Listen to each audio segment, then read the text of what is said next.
Hey there, welcome to First Five. If you're looking for encouragement, you came to the right place. Let's dive in.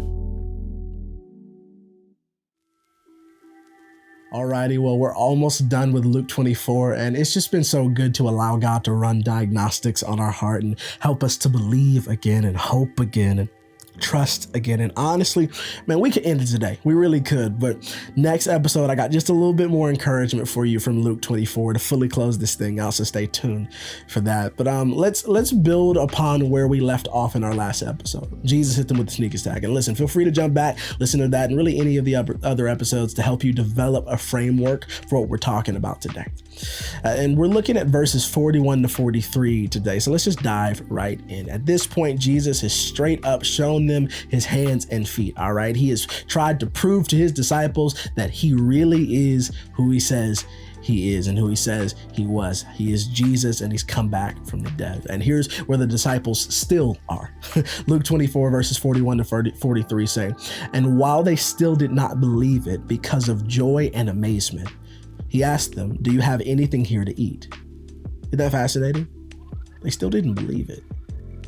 Even though they had heard, even though they had seen him physically be there, even though he shows them his hands and feet, they still have a hard time believing it because of the joy and the amazement and the wonder and the awe that they're in this moment.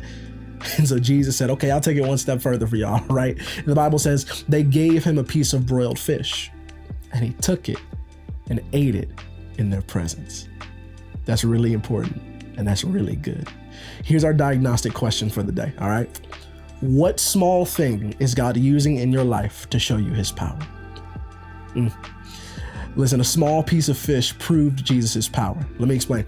What seems small to you is a part of a much bigger plan of God's. He is sovereign over all things, and he's working everything together for the good of those that love them. And so you have to understand what seems small to you is a part of a much bigger plan of God's. And in this portion of the chapter, Jesus appeals to their most basic human need to show his humanity and his deity.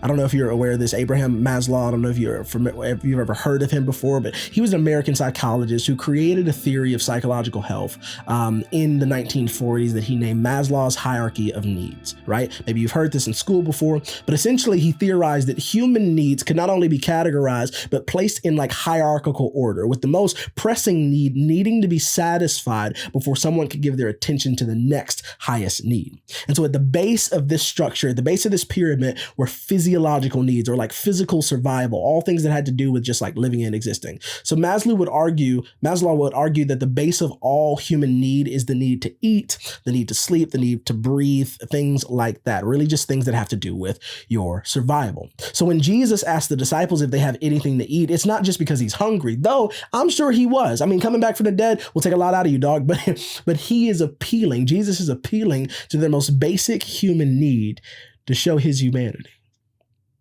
and to show theirs. You know, in verse 39, if you back it up just a little bit, Jesus says, "Touch me and see. A ghost does not have flesh and bones as you see I have." Listen, at the core of his request for food is a disproving of the thought that he could be a ghost. I know this seems really simple, but basically he's saying, listen, ghosts can't eat. So watch me eat this and know that I'm real. Know that I am who I said I was. Know that I came back from the dead. I am the risen Christ. And listen, this action not only shows his personhood, but his power. You see, the eating of the fish shows that he is human, but there's also this reality that he died 3 days before. So if he died 3 days ago and is now sitting amongst the people that knew him best, eating fish, his humanity can't be the only thing displayed here. Come on, something supernatural had to happen to get him here, eating amongst his friends. Oh, that's right. He really is the Son of God.